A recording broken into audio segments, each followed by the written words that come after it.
1, 2, 3.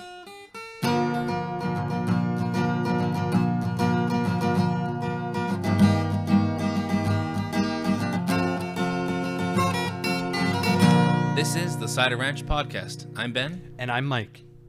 Okay, everybody. Welcome back to another episode of the Cider Ranch Podcast. My name is Mike.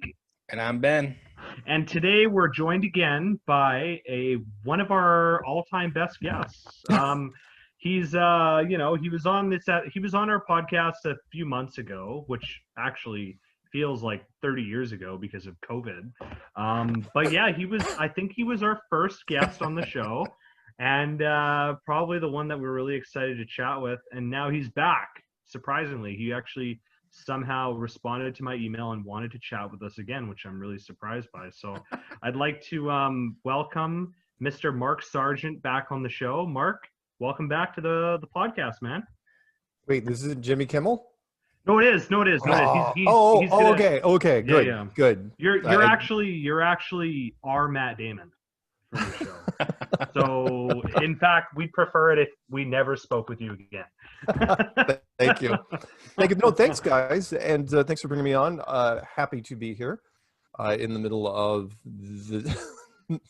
the end of 2020, which I have a funny feeling is going to seem tame by comparison as we roll into the next year. So Definitely. People are going to be wishing for these days. Remember when we just had to wear masks? Remember that? Yeah.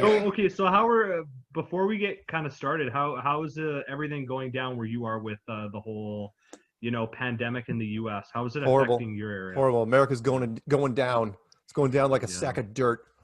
It is. I've got friends all over the place, and not just in the States, but outside the States. And I'm not trying to be a pessimist here, but they're protesting in Europe, in France and UK and Spain. They're protesting the lockdowns. In the US, they were so clever in that they distracted everybody with Black Lives Matter and the election that the virus thing just, between those two, that's it. And then the virus thing, it's like, oh, okay, we have to wear masks. And meanwhile, they quietly shuttered most main streets in just about every town you could think of. I've done a whole bunch of rants on them. Since 2020 started, predicted everything. And you say, look, this is how it's going to, if I was in the CIA, this is how I would lay it out. It's standard interrogation techniques 101, which is you turn up the pressure, and then you give them an opt out, which is a release. It's like, you guys see it in the movies. It's like, all this suffering, all this pain, this can go away. All you have to do is take that shot over there. You going to do it? And people are just like, you should see it. I mean, 70% of the population next month, beginning this month and going into next month, it will knock people over, knock grandma over in the street to get their vaccine. Yeah, guarantee it. So yeah, it's tough. I don't know how to sugarcoat it. It's not fun at all. And if you haven't figured out, I am. I don't know exactly what your audience is, if they're conspiracy based or whatever, but I won't delve into them too much because I know you guys want to do JFK. Yeah. But it goes a little something like this. I usually try to shut people down in one paragraph. And my paragraph is, look, you want me to be more concerned? You want me more serious about the vaccine? Fine. Answer one question for me. Why did they ban smoking on airplanes? Simple. It's a simple question. And the answer is, because secondhand smoke, the filters in the airplanes don't do anything. They don't. They never have. That's why you ban. Our lungs can't stop secondhand smoke.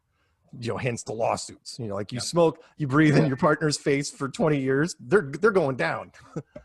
Yeah.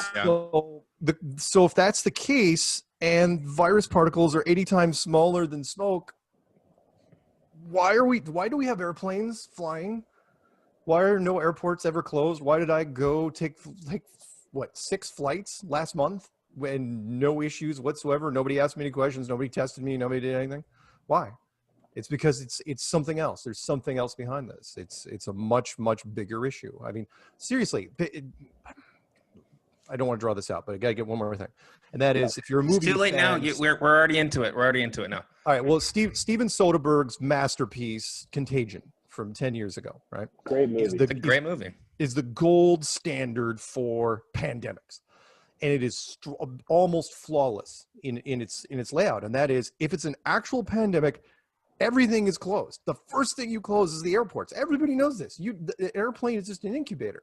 You close down the airports. There is no garbage service. There are no grocery stores. You have the National Guard bring in food, and no one goes anywhere. That's it. And it's different. This is completely different. Everyone's allowed to do like the bare minimum, and they just keep turning up the heat and keep turning. Okay, we're gonna pull back more. We're gonna pull back more. We're gonna pull back more. To where now, they're trying to cancel Thanksgiving. It's like you can have your Thanksgiving outside, no more than a table of 6. Grandma has to gnaw through her turkey. Doesn't matter what the weather is. You have to eat outside. It's like, what are you doing in upstate New York? Are you freezing? You're like trying to whatever. So.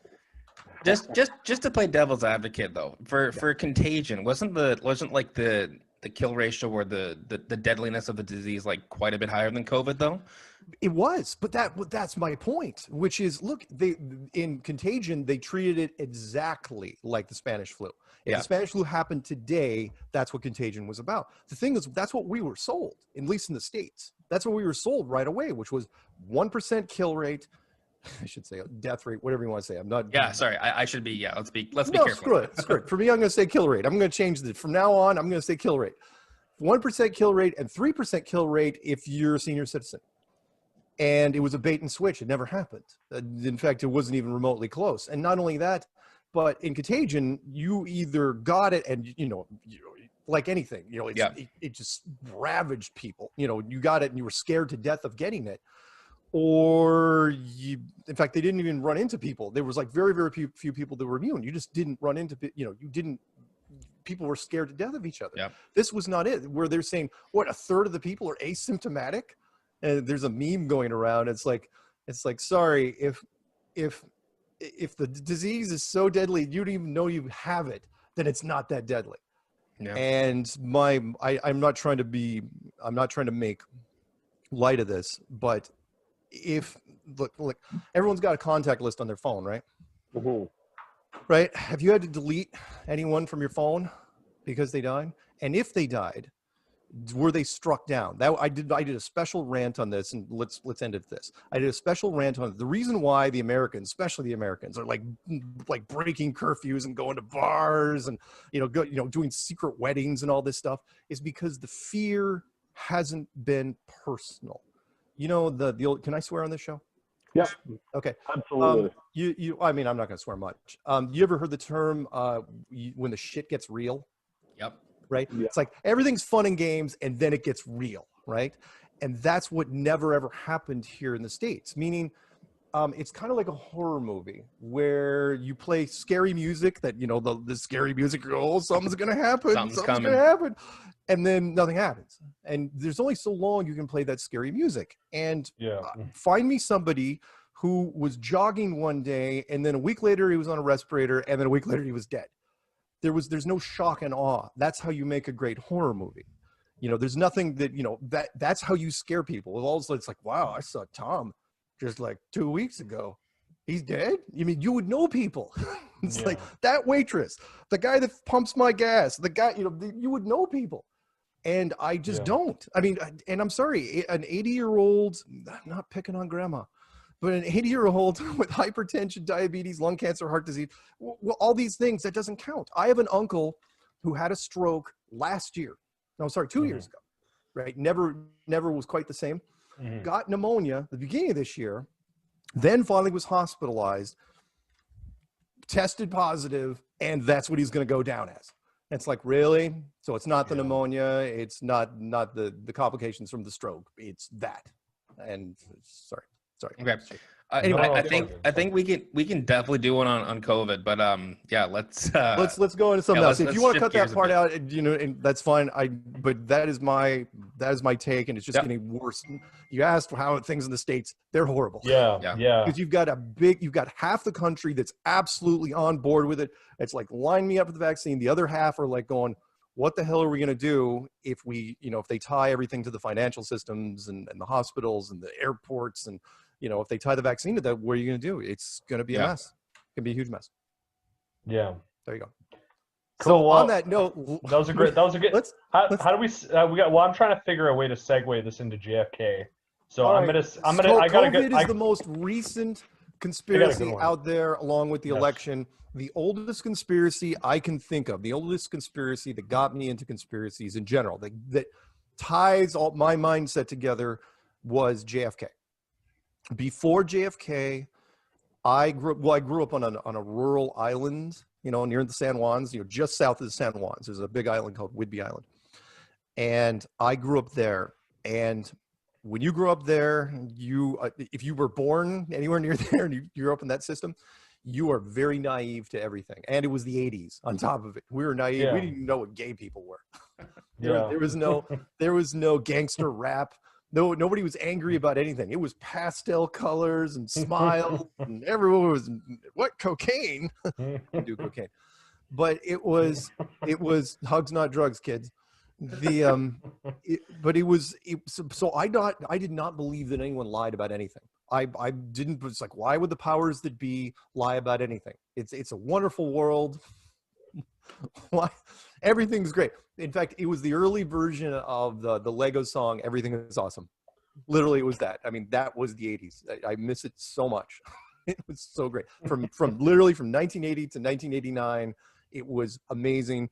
And then Nirvana came out, and everything's dark, and might as well have been Heath Ledger Batman 10 years ago. So I got the first conspiracy I ever got into. Remember, the internet wasn't even a thing back then in 1990. In fact, even 1990, up until 2000, it really hadn't done much. And I happened to see one of the very first conspiracy movies ever of any note was Oliver Stone's JFK. In my opinion, his masterpiece. The director's cut's like 3.5 hours long, 3 hours and 40 minutes long. And all the bonus features in the DVD, you could spend like a weekend just watching this damn thing. Yeah. And it was the most amazing, eye-opening movie for me, because it ended the gloss and the shine of the 80s in one afternoon. That's basically it. It was a packed house. There was no internet, so everyone went to the theaters. It was absolute packed house. And I remember leaving with the crowd, and everyone was angry. Yeah. They were surly. It's like, damn government, blah, blah, blah. That was like the first time didn't even occur to me that there could be a conspiracy that large. Well, now it's considered relatively pedestrian by comparison to other things. But it was what made it brilliant was that Oliver Stone, he had a fantastic way of blending his footage with actual footage, to where I remember, and I'm see if I could find it now that I remember thinking back, because he would do the talk show circuit that year, because people were talking about the movie. It was a big deal. And I remember he went on, I don't know if it was Oprah or Sally Jesse Raphael or one of those, but I remember they were sending out government PR spin doctors to sit next in a chair next to him to like rebuttal, because people were absolutely on board with Oliver Stone's take. It's like, yeah, man, tell us more. What about this government thing? And you had reps from whatever branch of the government it was. I'm sure, they claimed, I think they were FBI, but they were trying to say, well, it's an interpretation, blah, blah, blah. Like, we can assure you there was only one gunman, blah, blah, blah. And I don't think really anyone was buying it because it was done so well. The monologue to this day, the Donald Sutherland monologue from that movie, the Deep Throat monologue, where he goes off, I think for like 8 or 9 minutes. Yeah. Where he's talking to Kevin Costner and he's laying it out. He's laying out the whole thing. Is some of the best. It was probably one of the finest monologues I've ever heard in cinema. Just straight up Donald Sutherland. I mean, of course, because it was JFK and the media industry loves him. They had a fantastic cast, but having Donald Sutherland as Deep Throat was perfect. You couldn't have asked for anyone better, and it was a fantastic thing. So yeah, there's my opening for JFK. It is a fantastic conspiracy, and to this day, I think the numbers have gone up over the years, where more and more people now believe that there was more to it. Right. In fact, I made a quick little. Sorry, I know I talk a lot. No, it's all There- good. There was a rant I did recently where I threw in JFK just as a sidebar, and I said, we convinced people that a lone gunman defeated the entire Secret Service, our entire protection agency, and then that lone gunman was then killed by a lone gunman.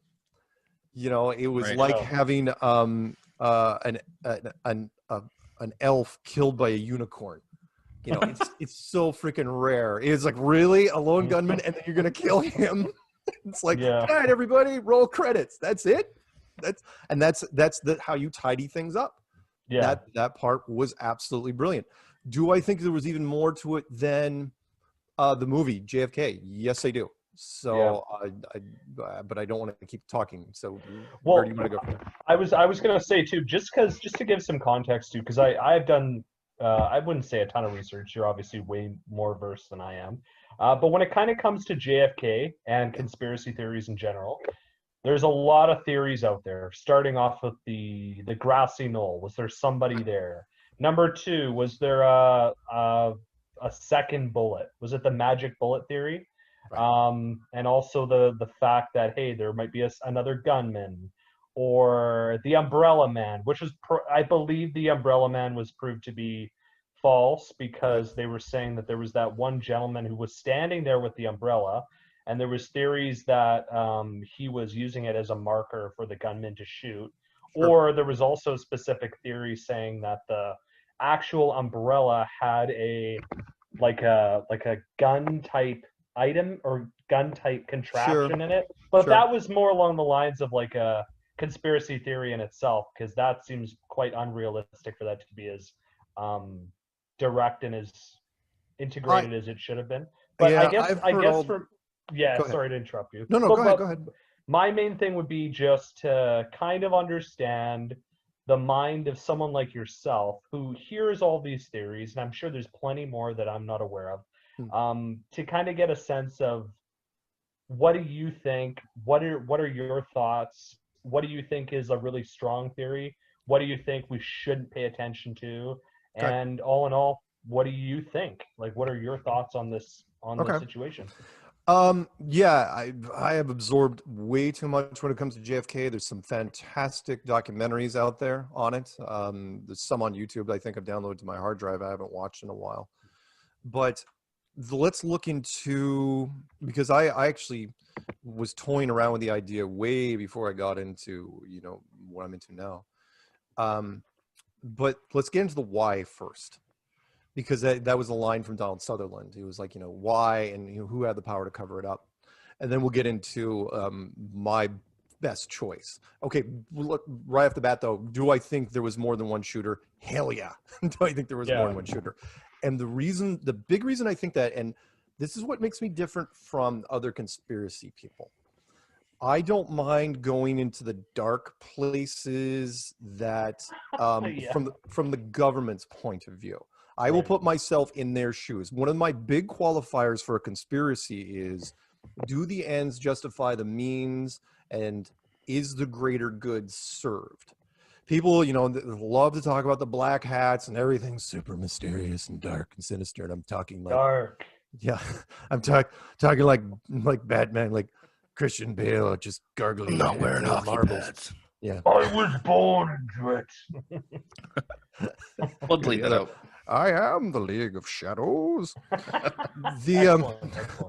So, in his case, let's not sugarcoat it. JFK was a problem. He was doomed. He had no chance. He had to die. The reason for this was very, very simple. People will say, well, because he was going to break up the CIA, or he was Catholic, or which was interesting. He was the only Catholic president ever. But that wasn't it. It was, for me, he was a long-term problem.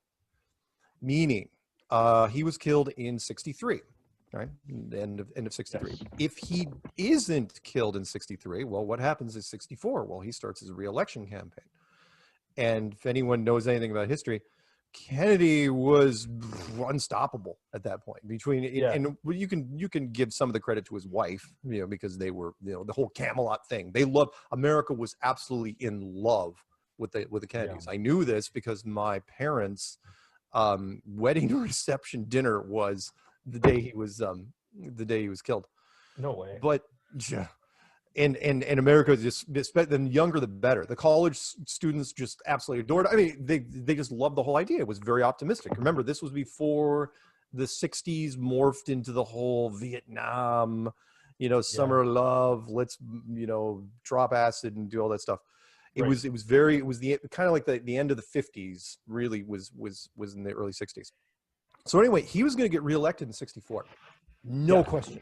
I mean, the only one that probably could have beaten him would have been Jesus. That's the only person I can think. And even then, I don't think it would have been a blowout. And then he's going to go from 64 to 68.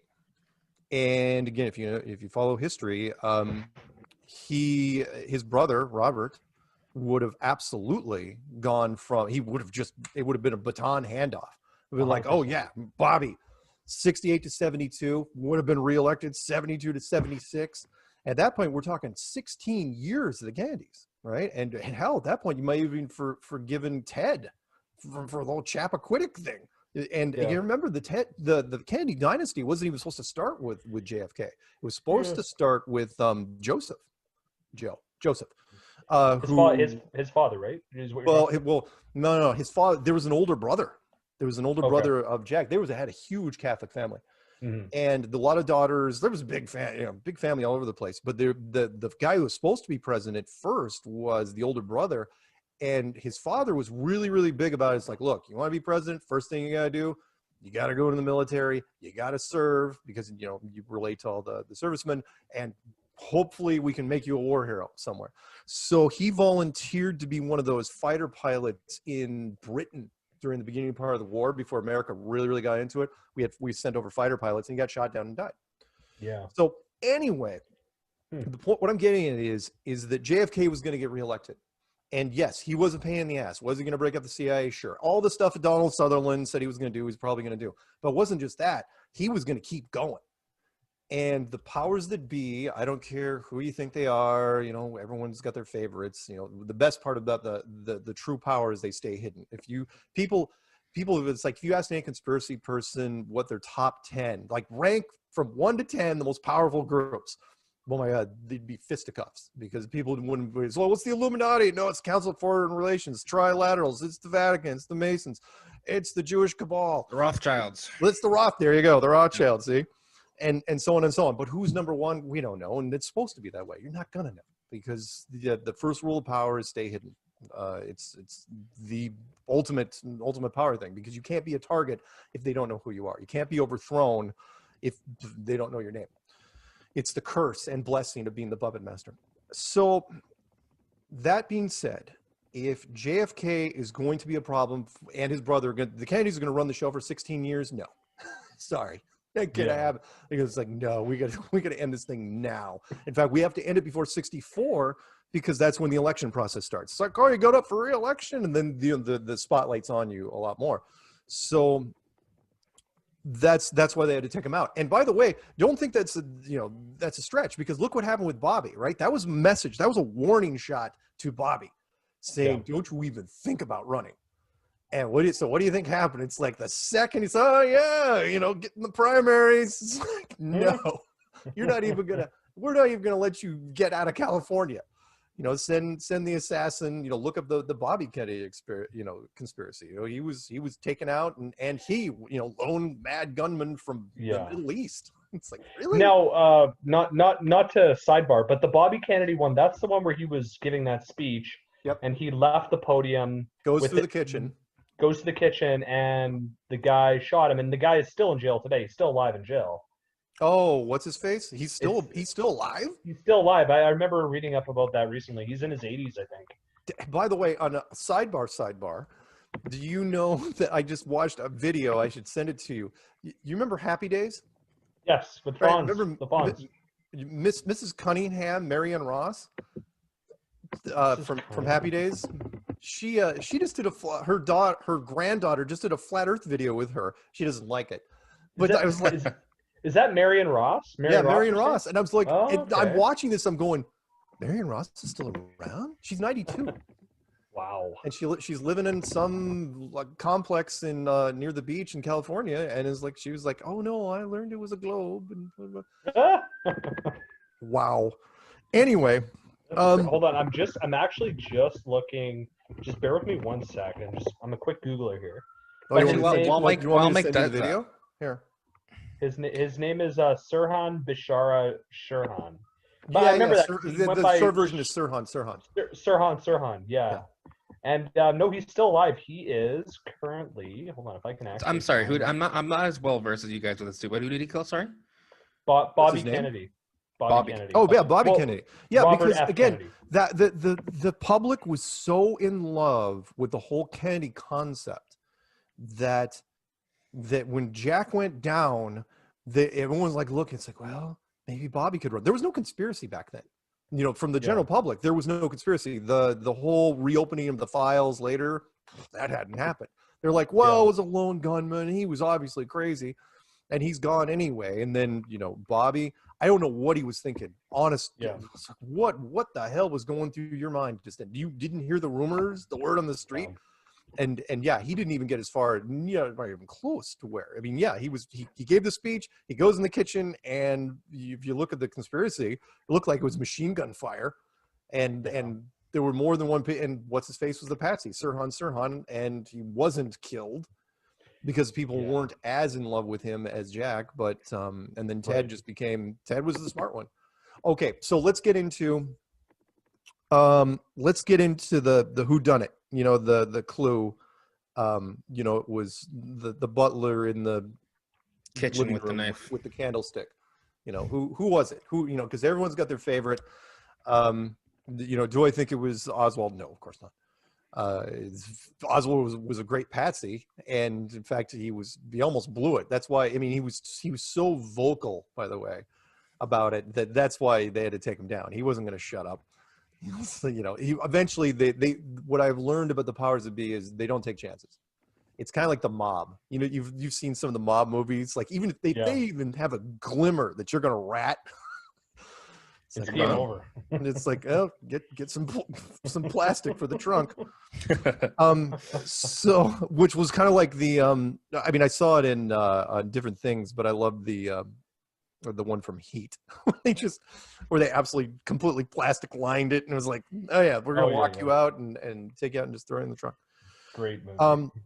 They don't take chances. So if there were multiple shooters, here's my initial thought, and was that there were I think there were layers of he was never, there was a line from JFK the movie which was so just resonated with me. It gave me chills, which was, you know, when he was talking about the multiple shooters, and I think there's even more in that, where he said he was not going to be allowed to get out of there alive, meaning it was never ever going to happen, which is why I think why the car slowed down.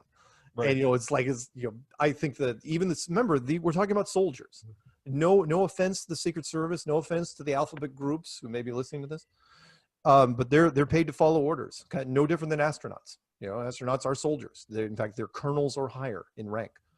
Secret Service, not as high, but they're as dedicated. And look, they will follow orders to the end. It doesn't matter. Whoever gives them the direct orders, they follow it. That's what they do.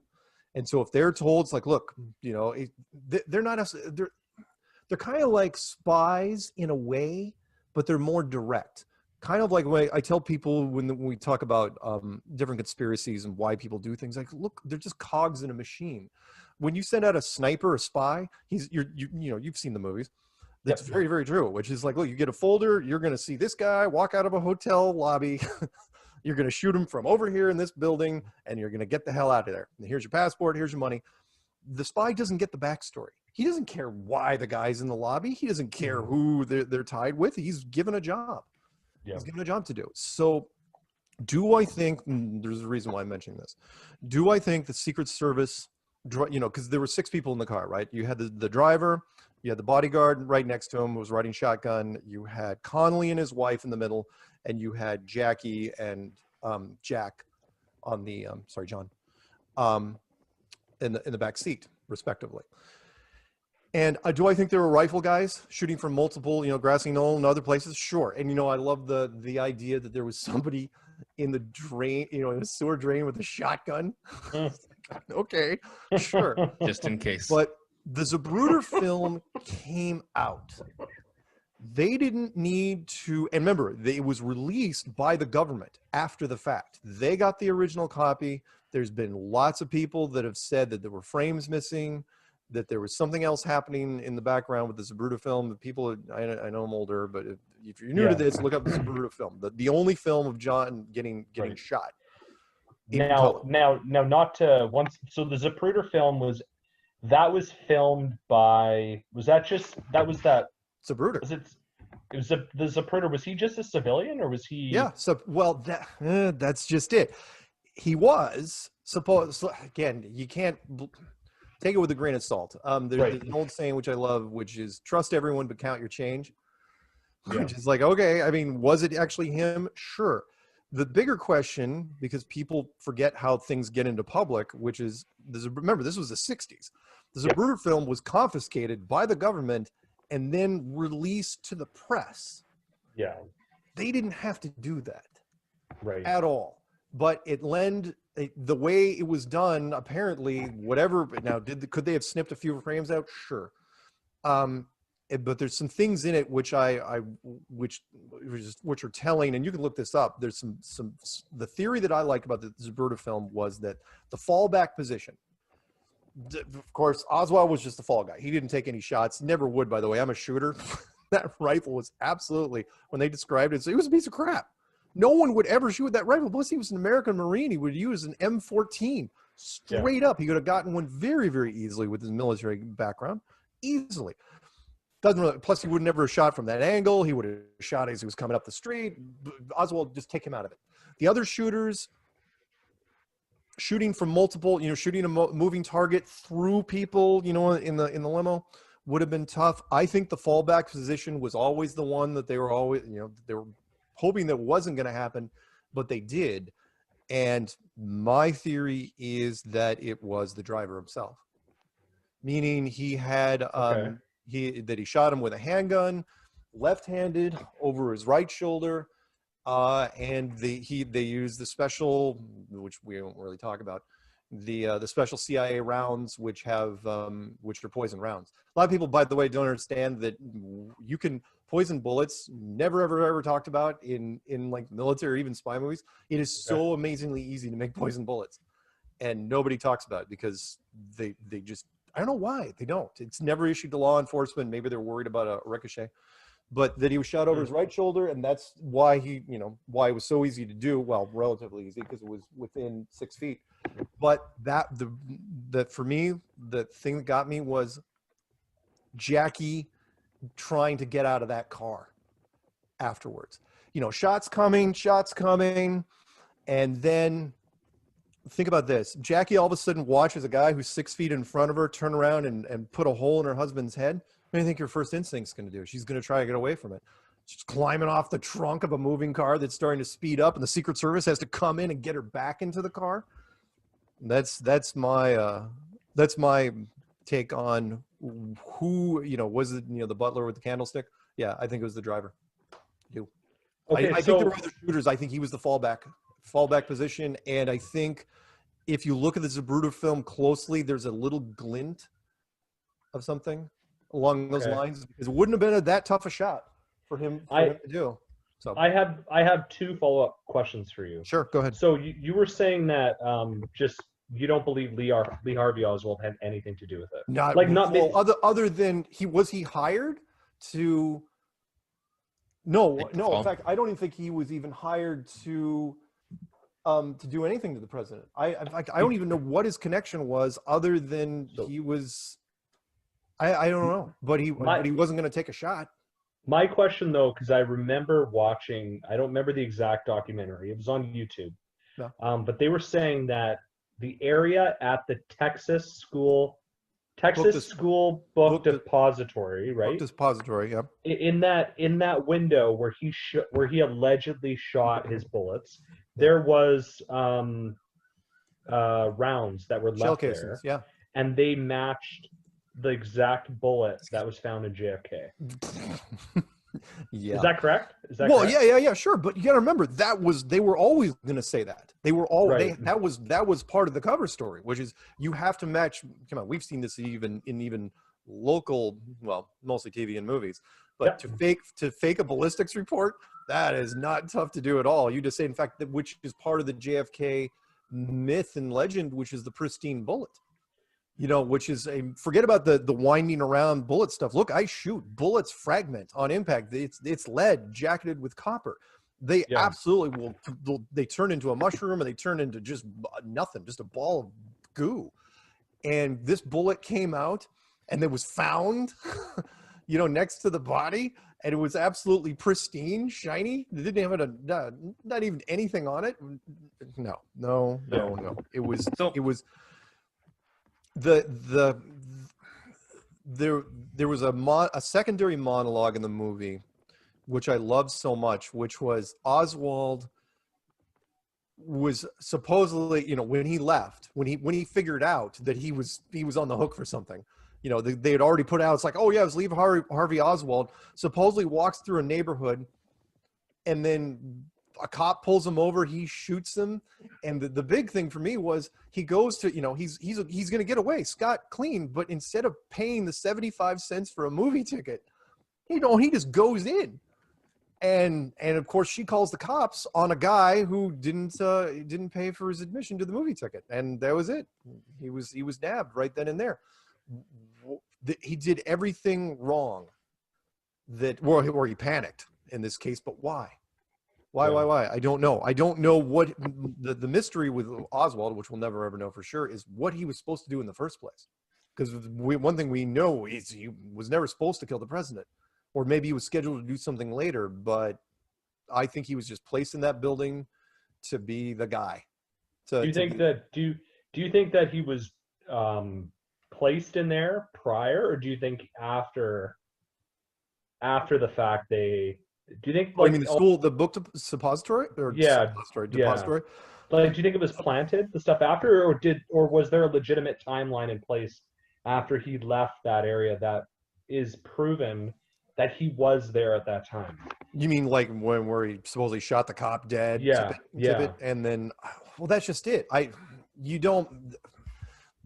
Nothing can be completely confirmed after no timeline that the government says can be confirmed other than he was arrested in that theater. That's the only thing that you can know, because he was supposedly arrested in the theater. But yeah, they talked about that in the movie, which was the guy that killed the cop wasn't him, which, by the way, was another thing you could do if you wanted to amp up the net, because everyone knows the cop killer thing. Once a cop is killed, it's all hands on deck. Everybody's running around looking for him. You know, then you've got the local police just going berserk like an angry beehive. So it was a brilliant, well, almost brilliant way to do it, and then again kill the guy before he even comes close to trial. That was the best part of it, which was okay, because he was too adamant. He's after probably listening to him or the report, you know, whoever he was talking to, he was too, not necessarily believable, but there's something I like to say, which is, all things being equal, if you have enough conviction, people will believe you.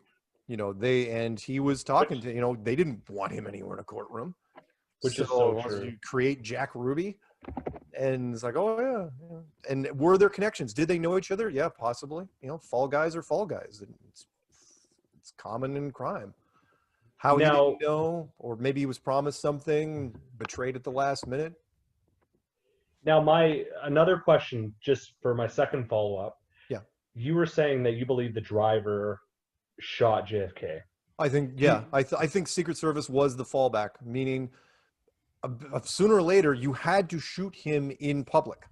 So, and if there were any witnesses, if you remember the movie, you know, the eyewitnesses that were anywhere close died of, you know, single car accidents and plane crash and all this stuff. You know, people that were adamant. It's like, no. But I don't think any of them maybe saw the driver. They probably saw it. They kept talking about the grassy knoll because they were close to it. But I do think in this case, the backup plan was somebody very, very close. Now, in the Zapruder film itself, is there any inkling that there actually might be a shot by the driver? I think there is. I Okay. think if you look close enough, because remember, the sidearms they were using back in the 60s would have been the 1911. Could he have used a suppressed round? Sure. There would have been no muzzle flash and a poison bullet just to be sure. Sure, why not? A 45 would have done that to his head at that sort of range. Now, if you look at this Zapruder film close enough, I've looked at it a million times. Does it look like there's a glint of something? Sure. Possibly. But can it be proved? No, because if you remember, the Zapruder film, that's the big key here, was released by the government themselves. If it actually showed without a doubt, that's, oh yeah, there's a driver spun around and took a shot. But he did turn around. I do know that. And he was holding something in his left hand. Does it show a muzzle flash? No. Could have been, it wasn't a sunny day in November, so might have been tough to see. Sorry to interrupt you. Is that the part where you think that there was part of the footage that was actually like either tampered with or that was removed? Can you go into a bit about that? Sure. The Zapruder, you gotta remember, this was the early 60s. So television was fairly new. You had radio, you had newspapers. And so information didn't get around that quickly. The things that bothered me about the Zapruder film, which most people miss, is that it was confiscated by the government immediately. Zapruder's like, oh yeah, film the whole thing, grab him, along with the other witnesses. I think he lived, by the way, which makes sense because you want him to live. You don't want him dying. And then it was released to the media. I don't know how many days it took. I should probably look. It's been a while since I looked at the JFK stuff. But if it was released to the media days later, then, or a week later, then, and the public didn't see it for a while. I don't know if they, in fact, we should look that up and see when it was aired on television or when the public had a chance to see it. But do I think there were frames missing? Yes. There's been all sorts of people that have talked about it, but in the end, you're running into massive speculation on what exactly was taken out. Were there other people in position that were, there weren't a lot of frames missing. We don't think, but then again, the frames, we're talking about antiquated technology. We're talking about the frames per second, which now has been stitched together to where now there's some wonderful guys that have done stabilization of how it looks. But that's what I think. Do I think there was stuff missing? Yes. Do I think the driver there were frames taken out of the driver thing? Maybe not. Only because he could have just gotten lucky. Where do you think that would have been taken committed? Because when you're saying that, because obviously during that time it'd be hard to edit, but also for what specific parts are you talking about? Is it right when you think that that's probably when he shot him? Is that the part you're referring to? Or is it before? Well, other people have talked about the frames missing way before that. In fact, I'm really surprised more people haven't paid attention to the driver, because in any sort of fallback situation, I mean, you've got to have a fallback, and if you've got to make it public, because you can't have him. I mean, you could have him alive actually without this. The more I think about it, now that you guys got me going down this road, it's almost like without the Zapruder film, it's way tougher to push the narrative. And the Zapruder film, what am I missing? Are you okay? I have no idea. What's Mike doing? I have no clue. I apologize. I'm just coughing up a little bit. That's all. That's all right. Sorry, what I was getting at was, without the Zapruder film, it was, I think, when it was released, it was absolutely necessary.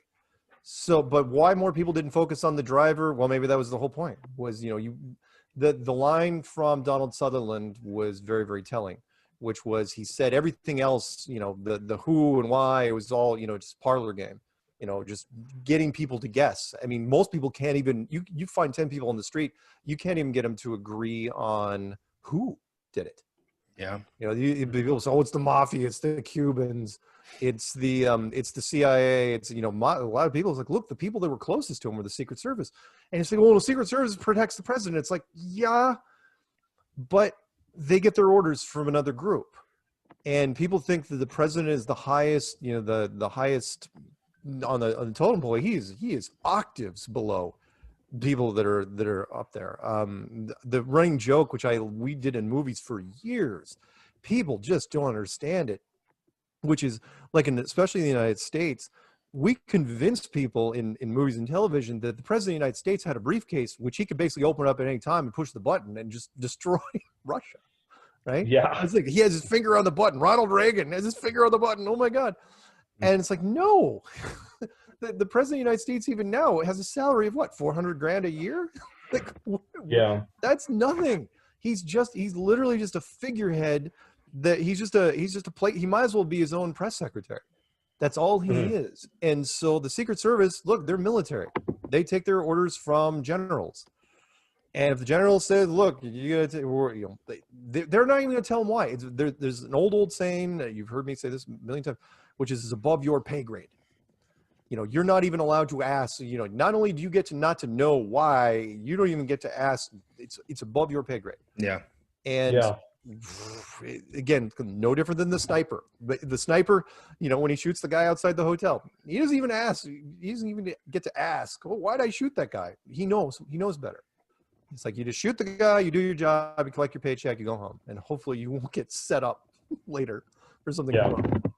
Which makes you wonder, because with all these guys, you know, with all these assassination attempts in the past, it just makes you wonder, like, what's actually going on. It seems to be too convenient of a story for it to be like, look, it was just this guy, he acted alone, this is what happened. And obviously, like, you don't want to play into it too hard, but at the same time, you do want to rationalize this and make some sense of it and try to, you know, come up with a theory. Like, I mean, at the end of the day, it's not really theories, it's just trying to understand what happened. And you come up with all these things, and it is easy for some people to get sucked into certain areas and to believe in certain things.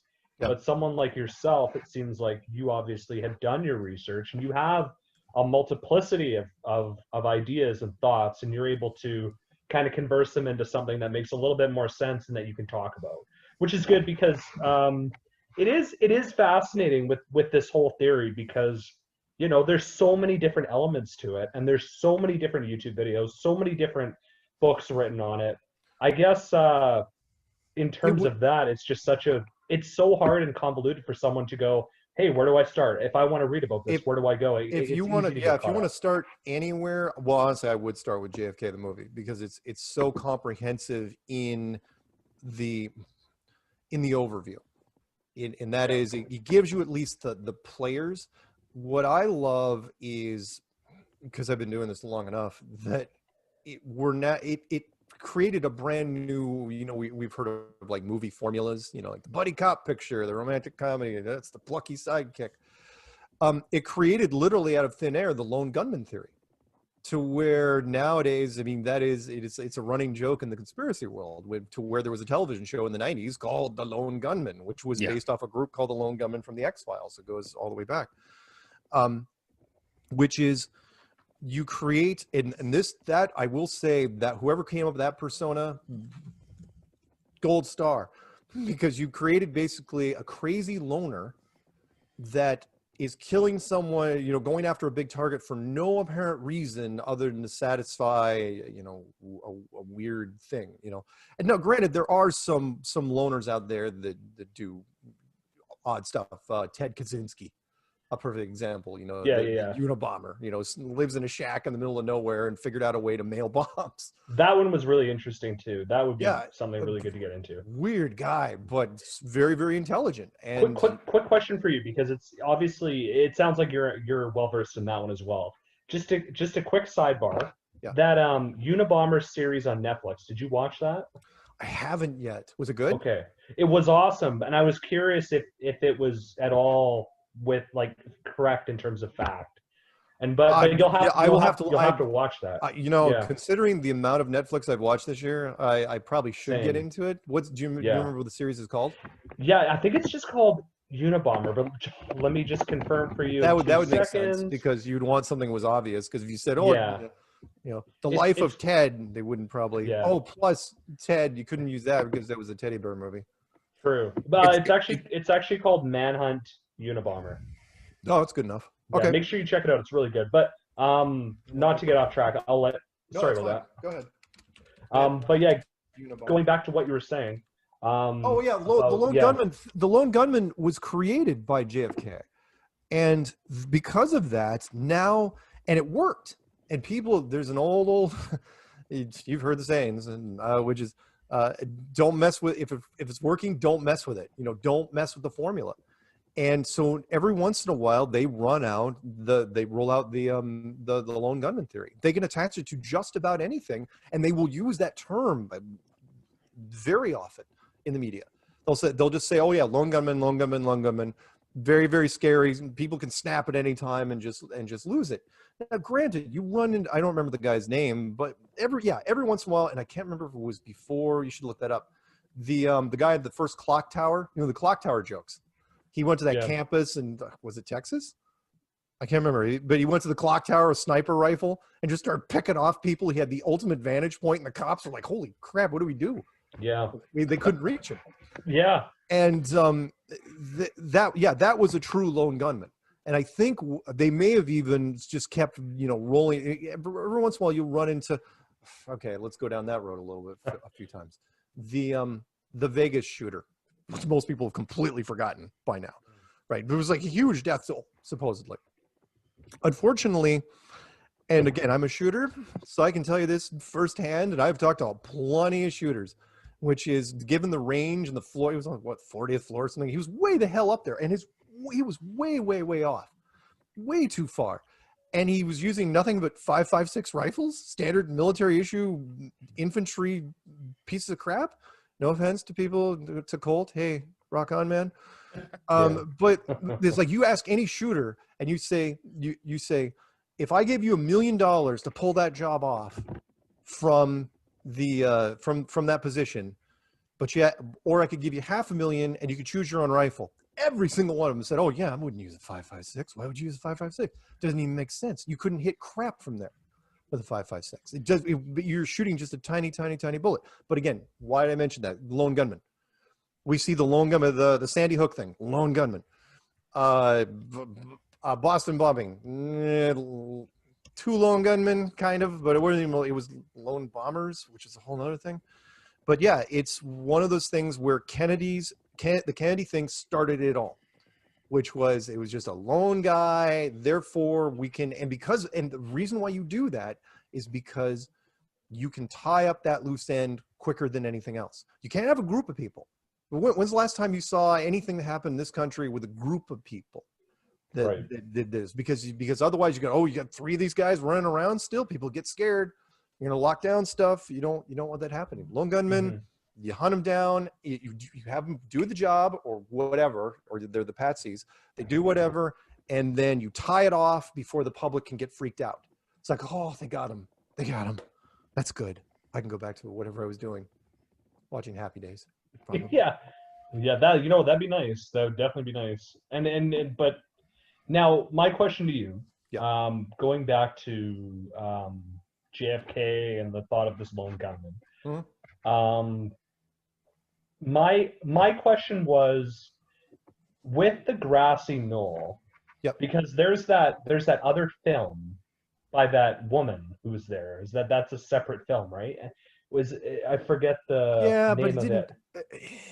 I don't know. Sorry, not a film, but it was a still image, wasn't it? Right when the president was about to get shot. Yeah. The grassy, no, don't get me wrong. I am not discounting the grassy knoll in the slightest. I think there were multiple? Do I think there was a guy in the grassy knoll? Yes. Do I think they were trying to triangulate him? Sure. Is it tough? A lot tougher than people. It's not like the movies where people are John Wicking. Everyone, nobody's missing ever. Although John Wick was shooting point blank range, it's tough. They talked about this in the movie. It's tough to hit a moving target for real. With a rifle. When it's a do or die situation, there's a lot of pressure on you. People, it's like, oh, you don't know windage. You don't know. It's like, oh, he's coming at an angle. People miss all the time. It's staggering the amount of times people miss in armed conflict. And so in this case, do do I think that the shot that hit him the first? You got to remember. Let's backtrack to the first thing. Forget about the headshot. The shot in the neck. He got shot in the neck before he got hit in the head, and that's when he was clutching his throat. So the question is, do you think that he got shot twice by the driver then? Like not no, I don't. No, I think Okay. I think the rifle was the first shot. I whoever it was it? Let's just go for argument's sake, and say the grassy knoll was the next shot. Okay. Why not? It could have been very, very possible. The next shot, but he was fully, he was, going for his neck. It's like, holy crap, I got shot in the neck. And Jackie was helping him, blah, blah, blah. And then the second that headshot, then she tries to crawl off the car. But that would go into the whole multiple shooters thing, that you try to hit him from as many different angles. You've got it covered as much as possible, but then you've got the fallback, the drop dead, no play on words there. The last ditch effort. And so do I think the guy, could have been the guy in the grassy knoll that got the next shot? Sure. Why not? No one's ever even talked about anything else besides the grassy knoll. I do have a question of that, just to kind of challenge you a little bit. My question would be, why do you think that there would be a rifle shot first? And the only reason for that is just because I know one of the rules of firearms is at least know your target, know your background, know what's around. Were they not concerned about Jackie Kennedy or maybe hitting the driver or anything like that? Yeah, good point. And yes, you're absolutely right. They were, you didn't. Okay. If they wanted to, come on, let's call it what it is. They wanted to, they could have laid waste to that car. They could have done it. Remember, this was surgical. If they wanted to blow up the car, they could have blown up the car. If they wanted someone with an M60, which was around then, like a guy with a belt-fit M60 on the bridge, just turning that thing into Swiss cheese. But they tried to make it as surgical as possible. So we remember who was sitting in the middle seats when Connolly got shot in the arm. He panicked. And Connolly, who supposedly knew but kept his mouth shut, his initial statement was, if you remember, it's like, they'll kill us all. Because Connolly wasn't expecting to get hit. He was told, it's like, no, it'll be a surgical hit and no one will care. These guys are professional. You'll be fine. You're fine. And so when his wrist gets almost taken off, he's totally freaking out. He's like, oh my God. And, he shut up and he, I think, lived to a ripe old age, although he was already in his 50s or 60s when that happened. But so, there absolutely was a risk. And I'm sure they told people, it's like, whatever you do, don't hit Jackie. Yeah.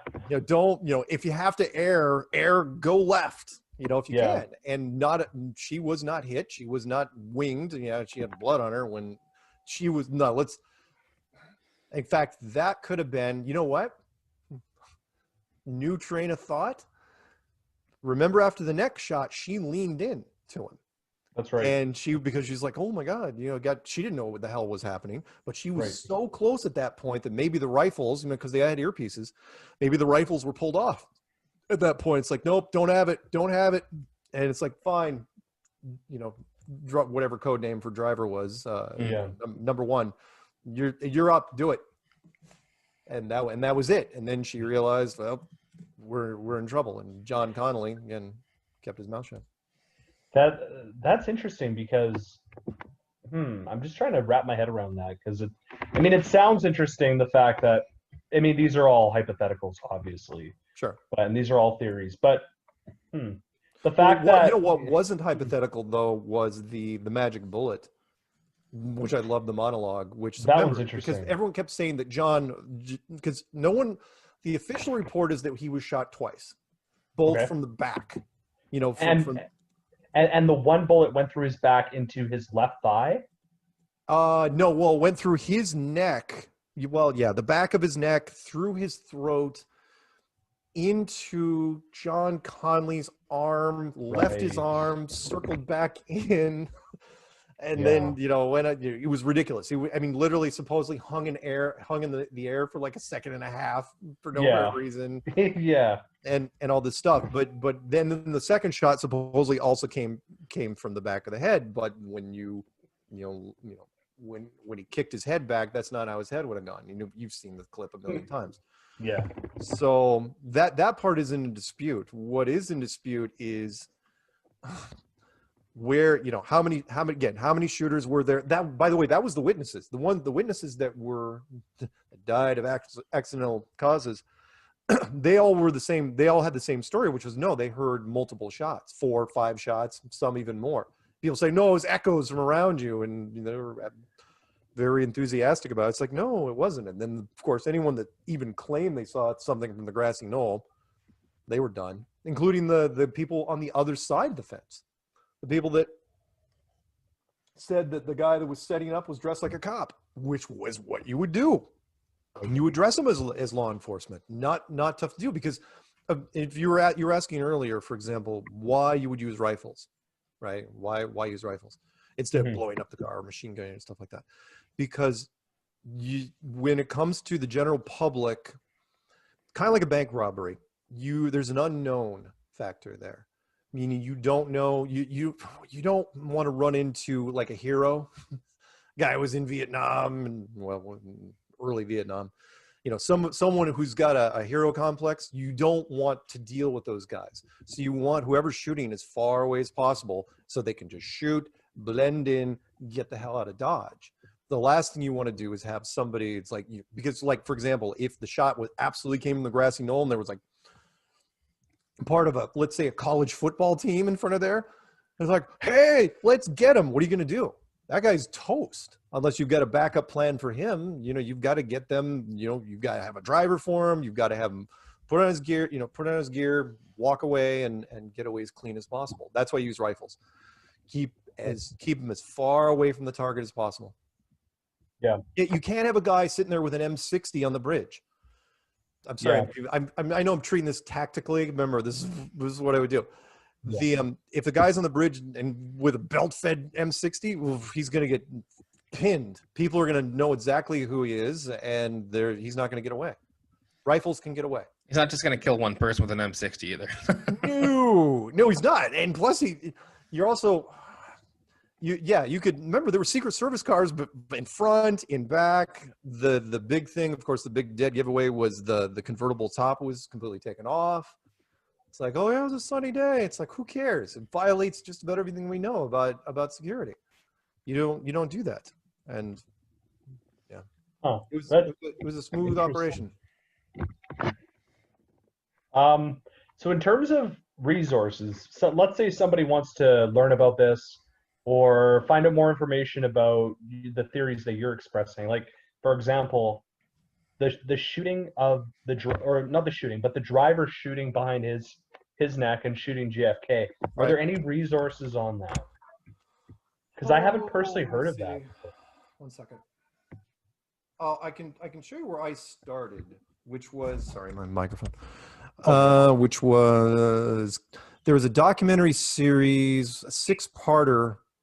Let me see where it was initially, and I can send it to you guys if you're interested. Please, yeah. It was done by, it was called Kennedy. Evidence of Revision. That's what it's called. Kennedy, Evidence of Revision. And it's a 6-part series, pre-HD. So you have to watch it in 4:3 format. Yep. But it's that's well worth it. When it comes to the whole driver thing, that's going to be tougher. You're going to have to do some digging on your own, because it's fringe even for Kennedy people. Okay. There's stuff out there, but it's tough. It's a tough call. I just know that if you were going to, it felt right when I didn't come up with it on my own. It felt right when I first saw it, because we don't like to accept the fact that we think black hats and white hats, I think with very definitive lines, in that, oh, well, any we all know better now. It's like, the FBI and the CIA and the NSA and DOD and everybody else and Secret Service, they're all absolute G.I. Joe Boy Scouts, right? They don't do anything wrong ever. They're all Jack Ryans. They're all freaking Jack Ryans. Every single one of them. No, it's absolutely the opposite. I mean, that was the whole point. Is that Jack Ryan in the Tom Clancy stories was an albatross. He had this moral compass that was like would not deviate where everybody else around him. It's like, look, and I don't want to be a downer when I say this. We all know there. I'll be as soft as I can. We all know there are conspiracies out there. We know this. There are media sanctioned conspiracies. When they never use the word conspiracy, when media does it, it's either a scandal, unless somebody dies, and then it's a tragedy. And if it's outside of the media, if the media doesn't put their stamp on it, then it's conspiracy. But we all know in business and politics and sports and entertainment, and yes, even journalism and science, there's conspiracies all day long. Conspiracy literally, I should know because it's part of the legal system, that all you need, a conspiracy is just 3 or more people conspiring to do something illegal or unethical. That's all it is. And so, in fact, here, I'll give you a quick example of it. If you decide to rob a bank, Mike, on your own, okay, then you are charged with armed robbery, right? Okay. However, if you and 3 of your friends, 2 of your friends actually, let's just say 3, you and a group of your friends decide to rob a bank, you'll get charged twice. Once for armed robbery and 2 for conspiracy to commit armed robbery. Right. And so, look, there's conspiracy. The difference between me and other people, not necessarily the mouth-breathing troglodytes that walk the sidewalks, but is that it's a comfort zone. And that is, I'm willing to look at just about any conspiracy, whereas it's outside of their comfort zone. They don't want to look at it. That's like, okay, fine, Tom Brady erased all his cell phone data.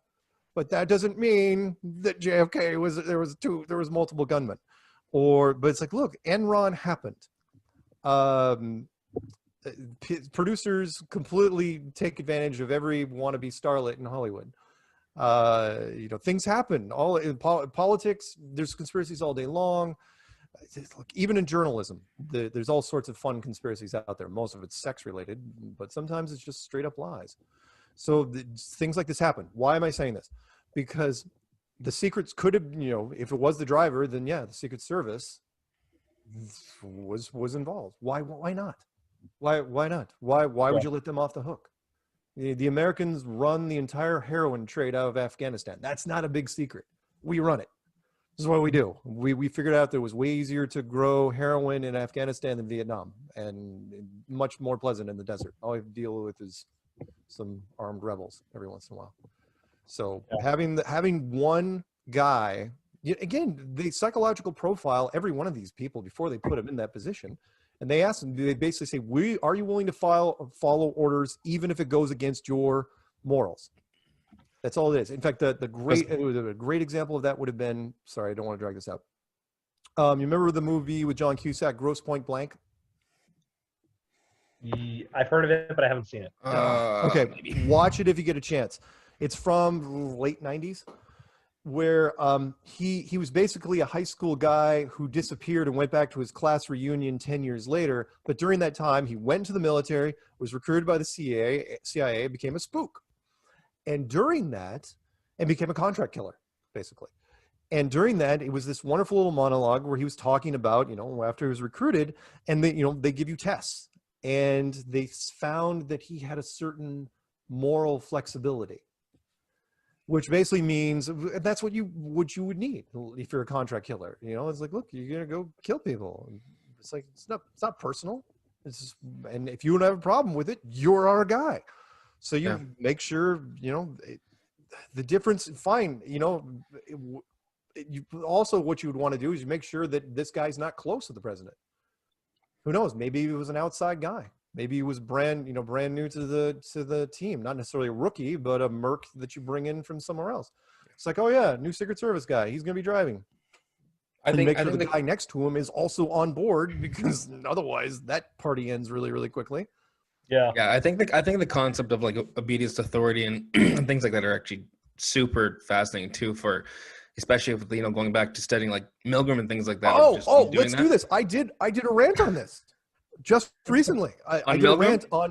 In fact, here I'll send it. Hang on, I'll send it to you. Well, go to my channel, or do you have access to my channel right now? Your YouTube one? Yeah. Yeah, I can bring it up. Hold on, just a sec. There's a rant I did, and it's in fact not very long ago at all. called. What is this in context to again?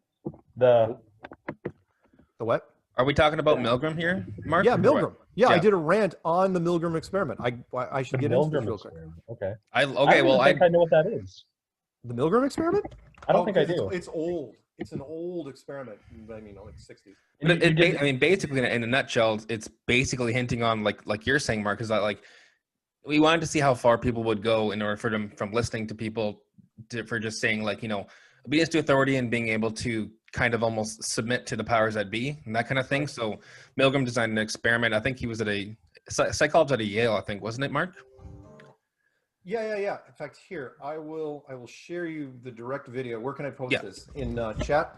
Yeah, pop it in the chat. Okay, here. I did a video. In fact, it was one of my very, very recent rants. It's literally called Why People Do What They Are Told. And you're absolutely right. It is fascinating, and we should teach this.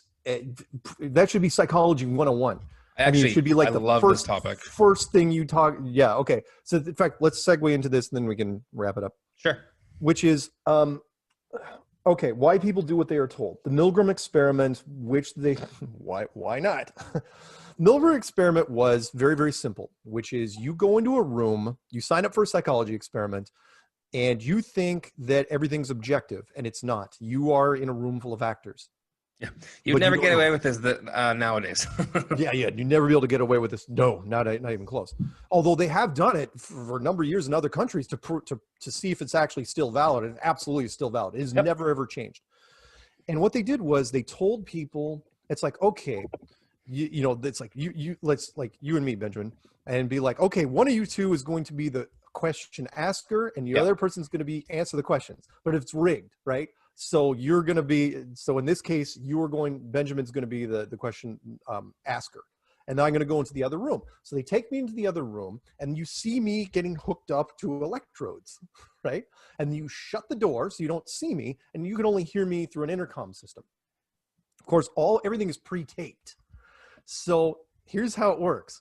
Benjamin would ask me questions, and every time I get it wrong, he pushes a button and gives me an electric shock, right? Here's where it gets interesting.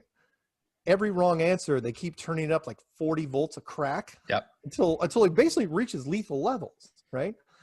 And every time it pushes, you can hear me in the other room going, please stop. I'm banging on the walls. It's all pre-recorded though. I'm not doing anything. I'm probably sitting behind glass watching Benjamin.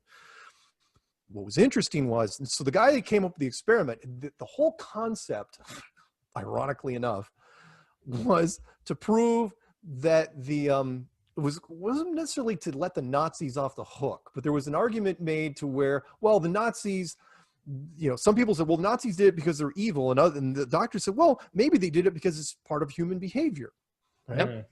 And they thought that, well, maybe only 2 or 3% of people would shock me into dying, Nope. right? No, 60% of people killed them. They killed them, and only because the guy that was running the test, the guy with the clipboard and the lab coat and sitting next to Benjamin was saying, please continue. You must continue. But what he was really doing was he was absolving Benjamin of the responsibility. So what they learned was, Wasn't me that did it. I was told to do it. Exactly. If people, I was only following orders. Yeah. Turn up the gas. I was only following orders. But and again, but what they showed was it wasn't just the Nazis. Everybody does it. And so now, does that mean that Benjamin is a killing machine? No, it does not.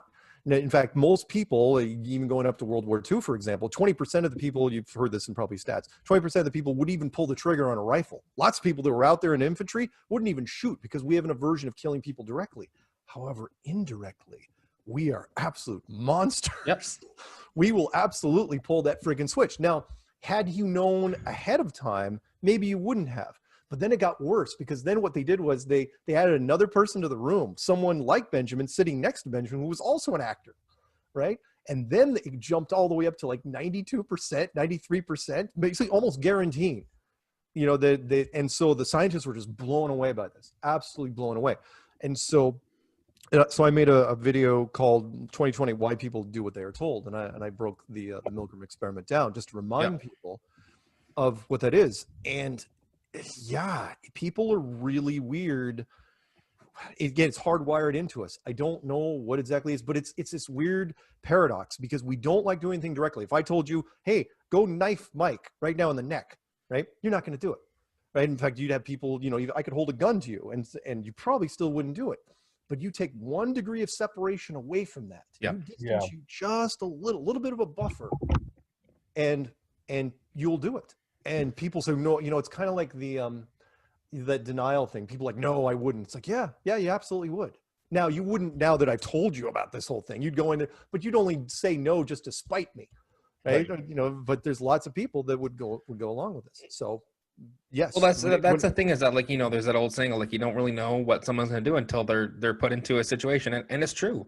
When you look at that, you wouldn't have believed that the amount of people that actually still continued to shock people, even after they were unresponsive. Yeah, even when they was were dead. So high. Yeah. They're not responding anymore, and they said, "Please continue," and they shocked them just because the division of responsibility, like you said, as soon as you got that 1 degree of separation, and you go, "Well, I'm not really doing this, so I can sleep at night," like that is scary. That's some scary stuff, right there. It is. Now. Just a quick question. So the people that were actually continuing on with pressing the button, even well after there was no response, was it so you're saying it's a much higher amount than those who didn't, right? Is it is it a noticeable percentage higher? No. Meaning the scientists, when they initially designed the test, they only thought that 2 to 3% of the people would even come close to lethal levels. Right. And it was 30 times higher. Huh. So every single person that walked in there had a 60% chance of killing the guy. Interesting. And they designed the experiment such that they actually show, like, at the very end mark, that, like, there was like triple X's on the to design. Oh yeah, it wasn't right? it wasn't a labeling issue. You're absolutely right. Yeah, where it said, danger, lethal, blah blah blah, and granted varied from country to country. But that was the big thing, to where they were, they knew full well what they were doing. Yep. But once they were left off the hook, it's like, oh yeah, well, I'm not going to get in trouble. Which is why I used in my Just a Mask video, there's a great line. I don't know if Christopher Nolan wrote it or it was one of the writers from The Dark Knight, where Heath Ledger's Joker read off this little line, and he goes, it goes into your point, Benjamin, about you just don't know about people until you put them in that situation. Yep. He goes, the system is only as good as no, people are only as good as the system allows us to be, right? He goes, you wait. He goes, when the chips are down, these civilized people, they'll eat each other. Oh, that was no, I think that was the Joker that said that, wasn't it? Yeah, it was the Joker that said that. Yeah. And he was trying to convince Batman. We're getting into a comic book thing. Trying to convince Batman that he why are you saving these people? They're animals. They're complete savages. And he's not kidding. I wrote a survival manual years ago, and I was saying, look, I go, no offense. I go, but you've got to understand, when the pressure is on, people will freaking flip. Yep. I go, look at something. I'll give you a great example of that. Was the Barry Bonds home run baseballs, which was Barry Bonds when he was going to break Hank Aaron's record. People were at the stands, and these balls were going into the stands, right? This is a baseball game, and when that ball got even close, you watch the fans; they were just hammering on each other. I mean, if they had weapons, people would have gone to the hospital.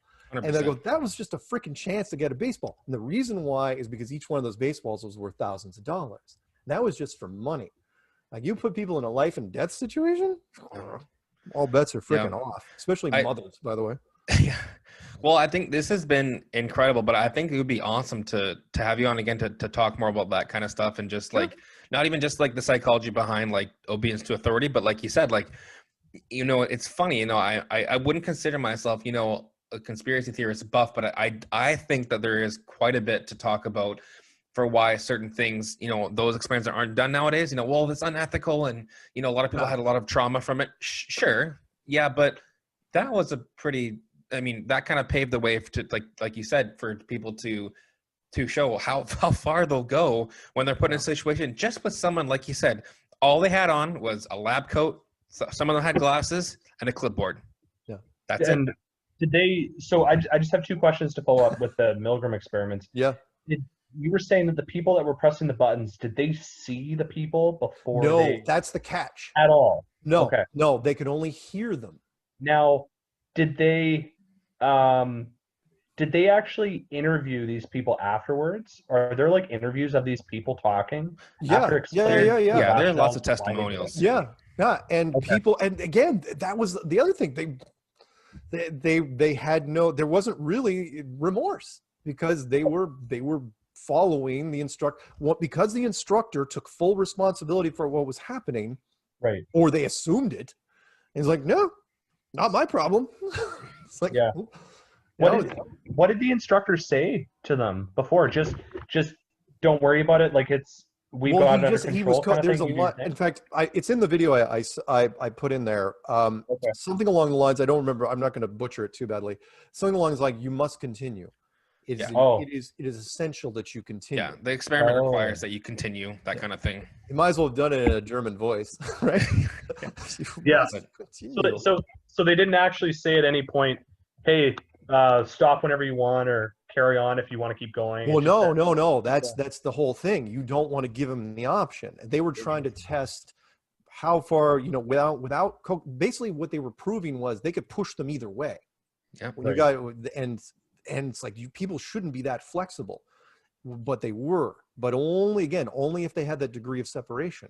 If it was sort of sanitized. And if it was a perceived expert, right, as well. Yeah, there you go. Yeah. Again, what lab coat goes on. I did a video called The Code of Credibility, Yeah. which is people will believe just about anything the lab coats tell them. Yeah. It's in fact, what we're going along here, not to end on a different note, but circle back, which is people are like there's a thing I'm going to post, an MSN argument between a financial guy and one of the lead anchors, where it's like, look, I trust in science, right? You have to believe whatever we say. One of the most arrogant lines, and I know where he was going with this, but he worded it so terribly, was Neil deGrasse Tyson when he said, "Science is true whether or not you believe in it." It's like, okay. Yeah. And then I come back and say, well, science is only right until it's not. Mhm. Because science has been wrong tons of times, but that's not what it's about. People, it was something I told the people of my groups when I go, if you're going to go on the street and interview people, wear a lab coat and carry a clipboard. You'd be amazed. And seriously, and it worked. If they had lab coats and clipboards and somebody with a camera, no one even hesitated. Totally. It's like, oh yeah, what are you guys doing? Right? Yeah. It's like You're the things that you obviously see on smart. the fake celebrities where you've just got a literally guy coming out of a bar and his friend is going, make way, make way, make way. And it's just like pretending and then people are like, oh, who's that guy? It's like, it's no one. And then everyone starts wanting to take selfies. Yeah. And Oh yeah, well yeah. That's One easy. more. Sorry, because there's videos on this. You have to watch it. Which is, yeah, there's people that go around. It's really fascinating to watch. Which they'll hire a limo with a whole bunch of the two things. One, they'll hire a limo with a whole bunch of people, photographers shooting them, and then you start asking the people, not the fake actors that are surrounding them, but the people in the back of the crowd that just got there. Oh yeah, it's like people just make up movies they saw this guy in, right? And it's like, oh yeah, I loved him in this. I loved him in this. It's like. They have no idea who the person is. Or if you have people on a street corner, the street corner is the best. You get like 10 or 15 people and you all start pointing up in the sky somewhere. It's like, what the hell is that thing? You start asking 10 rows back, people 10 rows back see it. Whatever it is. Yeah. It's just Yeah. mind blowing. Yeah. It's almost like that groupthink mentality. Once you get a couple people involved, it's amazing what a group can think. It can kind of go with one person can have a perceived way of a thought process, and then it can influence the whole group. And we've seen that throughout history, and we see it every day in society today. It's unreal how powerful that is. That really is. Absolutely. Yeah. Well, Well, Mark, thanks, it's been fantastic having you on. I think it would be awesome to have you on again to do either another theory or like another Yeah, just let me talking know. more about like that kind of stuff. It just fascinates me, and just the human extent. It's just like it is fascinating. Maybe we can get into some kind of serial killer talk or something like that as well. Ooh, So, that'd be fun. yeah. Yeah. So thanks again, Mark, for coming on. And I think this is now episode 39 or 40. I don't know, but we Yeah, took a we're up little bit of there. time off That's now. awesome. But You know, Mark, when we did our episode with you, we were at 13, I think. Episode 13 was with you. Now we're at 40 episodes. yeah, it's pretty Great. crazy. I'm So, happy you guys are doing it. yeah, Yeah, man. so it's fantastic. All right. Yeah, thank you once again to all of our pizza crusts and chicken tendies, and for listening in and dipping into one more Cider Ranch. My name is Ben. And I'm Mike. And quick question before you sign off, Ben. Yes. Mark, if you had to pick between pizza crust and chicken tendies to dip into the Cider Ranch, what would you pick? Oh, wow, that's so tough because I love both. I Let's would say, go. let's say the driver of that car with JFK has got a gun to your head. Oh, one. chicken tendies. Chicken Dipped in tendies. Perfect. ranch. Love it. Awesome. Thanks so much. All right, guys. Okay. Mark, have a good one, man. Have a good one. See ya. See ya. Take care. Thanks again to all of you crusts and tendies for tuning in to another episode of the Cider Ranch podcast. If you want to reach us on our socials, you can on Instagram, Twitter, and YouTube. Listen to us on Apple Podcasts, Spotify, and everywhere else you listen to podcasts. And you can leave us a voice message on Anchor. This helps us to chat directly with you guys and to continue to build a supportive community. Thanks again for dipping into a Side of Ranch. I'm Mike. And I'm Ben.